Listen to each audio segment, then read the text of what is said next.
The only other deal they made was my biggest head scratcher. The headlining prospect in the Devers trade, James Tibbs III, goes from Boston to the Dodgers for a guy that was effectively pushed out of their starting rotation by Blake Snell coming back. Here's what gets me about the Dustin May deal. If you're the Red Sox, you pride yourself on pitching development. And if you said, we see something in Dustin May that we're going to get into the lab in the offseason and unlock it. Too bad. There is no offseason because he's a rental. And then just the optics of that deal. Jack, you already mentioned it. That was like the only big time prospect you got in the Rafael Devers trade. Kyle Harrison just get called up.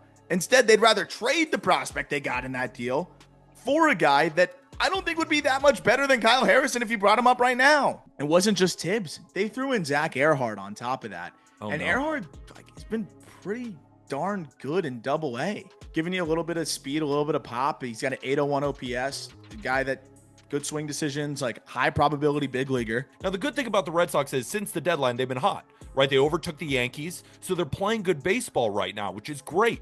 But the deadline in a vacuum was a disaster. Not only the moves that they made, but then the press conferences after, hearing that teams hate dealing with Craig Breslow. That's horrible to hear if you're a fan.